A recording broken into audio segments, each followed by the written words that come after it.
pas non plus dormir sur Lucas, parce que voilà, ça tue aussi très tôt, ça a des très bons outils, et notamment au stage, c'est une galère de s'en sortir contre de la part de Kader. Donc, on va voir comment ça se profile ici. Je lance déjà le match. Donc ici en loser round 4 qui va être du coup le qualifier top 24. Donc ils sont déjà en top 32. Il y a 2 matchs là de faire top 16 ici directement sur SBF. Ça va être la question de voir si du coup Kazam a réussi à rentrer dans ce Lucas qui a réussi à zoner avec ses gros hitbox et qui profite de la faible mobilité de ce personnage. Là on va se prendre ce billet, nous enlever de ce corner, est-ce qu'on peut finir ce side B? Non, et on se prendra ici ce neutral B. Et on est déjà à 82% du côté vélo, et notre shot tire quand même relativement, on va se prendre... Ouais, la F100 qui va pas tuer tout de suite bien sûr, mais qui envoie déjà très très loin et qui permet beaucoup d'air. Simplement il faut aussi trouver un kill là de la part de Devo. On commence à monter les pourcents comme il le faut. Vu que cette fois on renvoie en edge trap possiblement. Non, on s'en sort avec un peu B. On a choisi de ne pas jouer l'interaction, on a eu raison. Et on s'en sort, un bon pari ici qui est pas fou, heureusement c'est trop extrait qu'on réussit à survivre malgré ça, malgré tout. Très bonne grille je pense. Ah, cette petite c'est pas fermé. Voilà. Elle va venir prendre la stroke et c'est Elo ici qui va s'imposer pour cette première stock.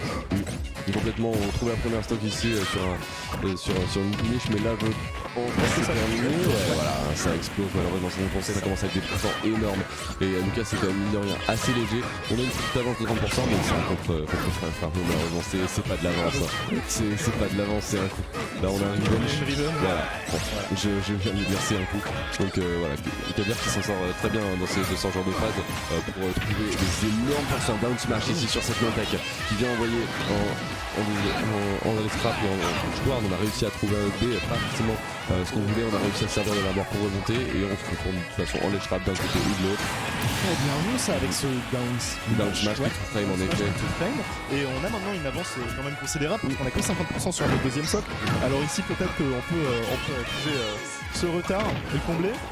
Et se faire là heureusement qu'on a quand même pas trop mal ligne parce que ça aurait pu être terrible. On reprend un air, on n'a pas réussi à sortir de ce ledge encore. Il faut réussir et la cette stock. Ouais, non, là c'est on avait réussi à prendre de l'avance et finalement Kader qui s'est un peu réveillé, qui s'est dit non, je vais pas laisser faire ça. Et là, qui nous propose une grosse phase d'avantage. On a pris 30% du côté de Kader depuis un sacré bout de temps. On a pris une stock et 60% déjà et on continue d'appuyer sur l'avantage de faire l'inferno.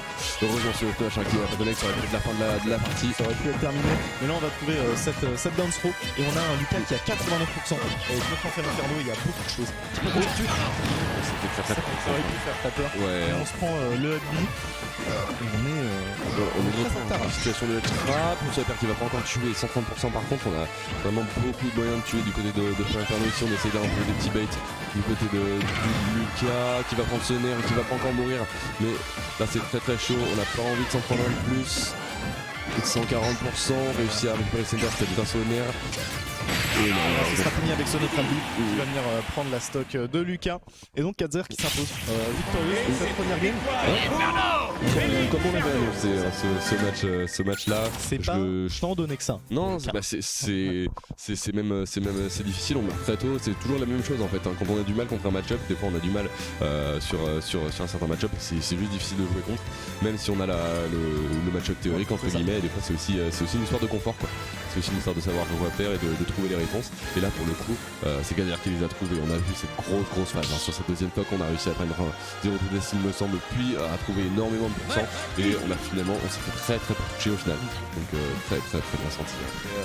Ça, on a eu des phases d'avantage colossales qui n'avaient presque pas de fin, sauf si ce n'est la perte de la stock de l'adversaire côté de Kazer.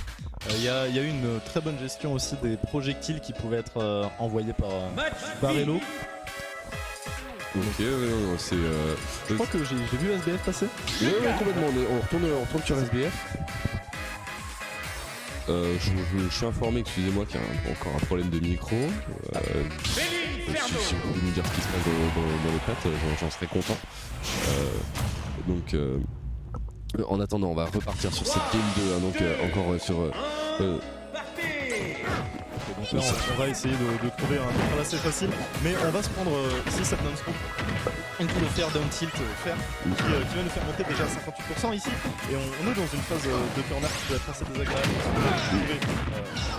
95%, il fallait vraiment pas taper à ce moment-là. Est-ce qu'on va pouvoir revenir? Oui, on a même voilà, pu finir ce Khazar qui voulait venir rechercher la stock très rapidement. On trouve encore ici pas de backer, c'est dommage, je pense que ça pouvait tuer. On trouve un fer pour envoyer encore une fois off stage. On s'est fait chopper là, le side qui peut tuer à tout moment, bien punir avec un déneutrale, et ça va être bientôt la fin de cette première stock ici. Là le down tilt parti passera pas parce qu'on a une bonne air dodge du côté d'Yellow, sinon c'était sûrement on joue assez bien les situations de désavantage côté Khazar. On n'hésite pas à venir chercher des un petit peu plus haut pour le center stage, mais en effet ce fer qui vient crucifier Lucas là, un gros coup de pied énorme. On finit avec un bon flash, en effet un temps vite sur les mains, on a bien fait 20% déjà, et il se joue maintenant de creuser un petit peu. Ah ok, on a dehors, très bien, bonne patience, bonne patience, on a attendu le counter, ça fait très bien vu, et ça permet de recoller au score assez rapidement pour pas prendre trop de retard, parce qu'on le rappelle, c'est encore du BO3, donc on n'a pas envie ici de perdre cette deuxième stock trop rapidement sur ce genre de side B par exemple. Je me mets dans des positions plutôt délicates, on va se prendre ce nerf, on a du mal à sortir de ce corner. On a attendu une run avec ce smash, mais ça passera pas, on se fera punir. Et l'autre qui arrive à combler un petit peu complètement, en fait on va pas se mentir, on a essayé de brûler beaucoup d'options de désavantage ici côté de Khazar, on les a toutes punis du côté d'Elo, donc très bien senti. On a réussi à trouver beaucoup de pourcents et à ne pas laisser approcher, parce que c'est aussi ça le problème de Lucas ici, même si on a des bons boutons en air to air, on a quand même fait un Inferno qui a envie de se battre encore à terre. Donc moins on est proche, et plus on est, attention à essayer la sauver très tôt, mais on va finir avec ce up smash très bien. Maintenant prendre l'avance et après il faut faire attention parce qu'on a 128%, mais on a une bonne avance et on trouve une petite phase ici qui sera bloquée par la revenge. On a trouvé n'importe quoi, mais en effet là, surtout après une revenge, on a réussi à l'enlever. On rappelle quand ça se fait grave, on a pris une revenge, mais dans tous les cas à 130%, faire mid stage, c'est bon, c'est terminé. Revenge ou pas revenge, ça pardonne pas. Donc voilà, on a encore cette situation où Elo essaie de zoner un petit peu avec des airs, des side B. Dès qu'on trouve un bon coup, on confirme dessus. C'est side B en effet. Le piqué freeze qui est passé qui vient de puni. Est-ce qu'on peut trouver par contre quelque chose sur ce coup d'inferno ici qui n'a pas été puni par cette Rico, un petit peu agressif encore une fois, haute, et qui s'en sort bien. On n'a pas encore puni ce down B. Il y a beaucoup de boutons qui sont assez laggy, mais qui sont pas forcément punis, c'est dommage. On aurait pu trouver plus de choses de la part des lots ici, il ne faut pas se prendre ce side B qui fait très peur et qui fait revenir Raven. Et là la revenge, est-ce qu'on peut trouver quelque chose? On a panic roll du côté d'Elo, et on s'est fait ce gros exit en extra. Avec la revenge, j'ai tué vraiment plus tôt, et là on était à plus de 100%. C'était terminé depuis bien longtemps pour le coup. Non, très solide de la part de Khazar. Ce qu'on disait, c'est que le set count, pour lui, c'est deux joueurs clairement